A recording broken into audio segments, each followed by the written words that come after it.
For decades, the three-pointed star stood for something untouchable. Mercedes Benz wasn't just a car brand, it was the definition of success. World leaders rode in them. CEOs parked them outside glass towers. If you made it in life, you bought a Mercedes.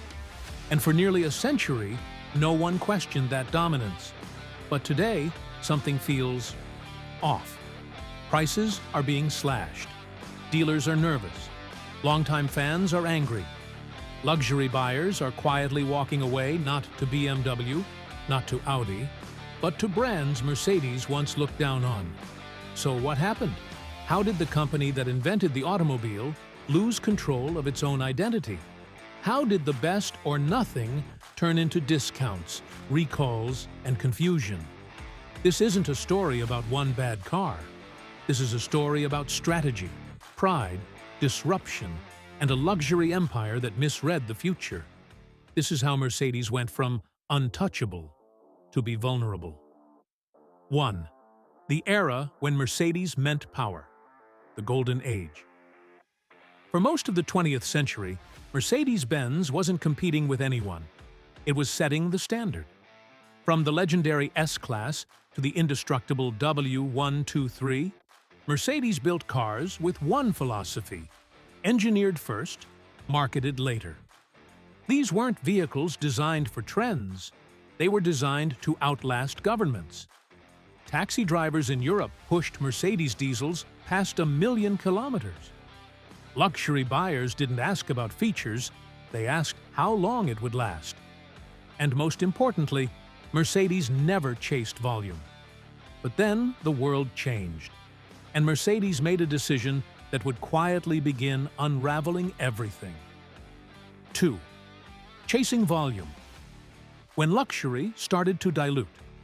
At some point, Mercedes looked at its balance sheets and saw a problem. BMW was selling more cars. Audi was expanding faster. New markets, especially China, were demanding. And Mercedes made a choice: grow at any cost. Entry-level models arrived. A-Class, CLA, GLA. Cars designed not to uphold the brand, but to capture younger buyers. When everyone can afford your logo, the logo loses its meaning. Mercedes didn't lose customers overnight. It lost mystique, and mystique is everything in luxury. 3. The design identity crisis. No one talks about. Once upon a time, you could identify a Mercedes from across the street. Strong lines, elegant proportions, serious presence. Today, even fans struggle to tell models apart. The new design language, rounded, smooth, and soft, was meant to signal modern luxury. Instead, it erased character. The S-Class no longer looked commanding. The E-Class lost its authority. Everything began blending into the same glossy, aerodynamic shape. Luxury buyers don't want safe designs. They want confidence. 4. AMG. From elite performance to overexposure. There was a time when AMG meant something sacred: hand-built engines, brutal performance, cars reserved for enthusiasts who understood the price and the responsibility. Today, AMG badges are everywhere. AMG line, AMG styling, AMG on cars that don't even sound fast. What was once exclusive became a trim package. 5. Quality, reliability, and the silent reputation damage luxury buyers forgive high prices. They do not forgive problems. Over the last decade, Mercedes has faced increasing complaints. Electrical issues, software failures, recalls, build inconsistencies. These weren't catastrophic individually, but together, they told a story of complexity without refinement. 6. The EV bet that backfired, EQS versus reality. When Mercedes-Benz announced its electric future, expectations were sky-high. This was the company that invented the automobile. Surely, it would redefine the electric one. The EQS was positioned as nothing less than the electric S-Class, a technological flagship meant to prove that luxury and electrification could coexist without compromise. On paper, the EQS looked revolutionary. Massive screens, cutting-edge software, silent performance. But when customers finally experienced it, something felt deeply wrong. The design didn't communicate authority. Instead of the commanding presence expected from an S-Class, the EQS looked soft, rounded, almost anonymous. Aerodynamics had won over emotion. Mercedes optimized the car for efficiency, but in doing so, stripped away the visual drama that defines luxury flagships. Luxury flagships are never supposed to be aggressively discounted. When Mercedes began cutting prices, the signal was unmistakable. Demand wasn't there. Buyers noticed. Investors noticed. Confidence cracked. While Tesla dominated electric mindshare and Chinese brands delivered impressive EVs at aggressive prices, Mercedes was trapped in the middle. Too expensive to be experimental, too compromised to be aspirational. The EQS wasn't a failure of technology. It was a failure of identity. 7. China, the market that turned on Mercedes. For over a decade, China was Mercedes-Benz's golden ticket. It wasn't just a market, it was the market. Growth numbers were massive, margins were strong, and demand for German luxury seemed endless. Mercedes built its global strategy around one assumption: China would always want the three-pointed star.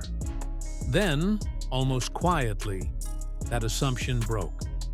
Chinese automakers didn't just catch up, they leapfrogged. Brands like BYD began offering advanced electric technology, modern interiors, and competitive performance at prices German brands couldn't match. These weren't cheap knockoffs anymore.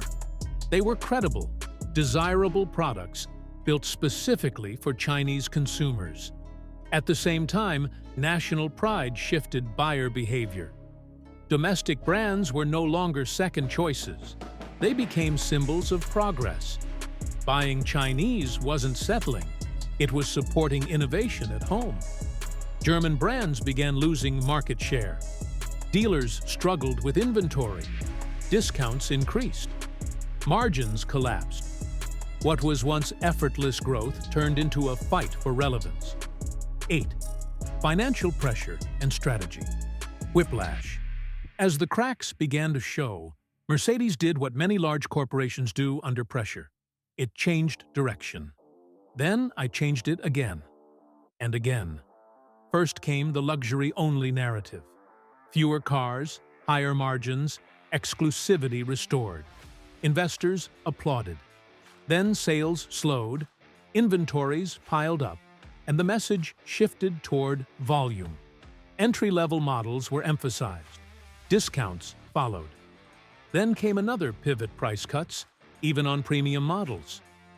Then reassurance that exclusivity would return. Then renewed promises of focus and discipline. To investors, it looked like uncertainty.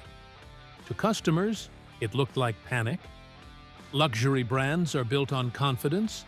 They must appear controlled, deliberate, unshaken even during downturns. Mercedes, once the calmest presence in the room, began reacting to headlines instead of shaping them. 9. The psychological shift. When buyers stop dreaming. The most dangerous moment for a luxury brand doesn't show up on financial statements. It happens quietly, inside the minds of consumers. It's the moment people stop dreaming about it. Mercedes still sells cars. The factories are running. The showrooms are open. But aspiration, the invisible force that made the brand powerful, has weakened. For generations, owning a Mercedes meant you had arrived. It was the finish line, something you worked toward, something you imagined long before you could afford it. Today, for many buyers, Mercedes is just one option among many. Not a dream, a comparison. 10. Can Mercedes become untouchable again? Here's the truth. Mercedes Benz is not finished. It isn't dead. It isn't collapsing. But it is standing at a crossroads. Few brands in the world possess Mercedes's heritage. Fewer still can trace their origin to the birth of the automobile itself. The company still has world-class engineers, global recognition, and a name that resonates across cultures. But history alone doesn't guarantee the future. To become untouchable again, Mercedes must do something uncomfortable. It must say no. No to chasing volume. No to overexposure. No to please everyone.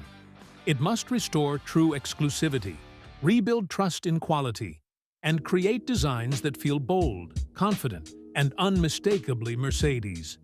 Not optimized for algorithms, but for emotion. Most importantly, Mercedes must stop reacting to competitors and start defining the conversation again. Luxury leaders don't follow trends. They set them and let others catch up. Luxury isn't about being liked. It's about being desired. Mercedes once understood that better than anyone in the world. The question isn't whether it can reclaim that position. The question is whether it still has the courage to try. The future of the three-pointed star Mercedes was untouchable because it never tried to be everything to everyone.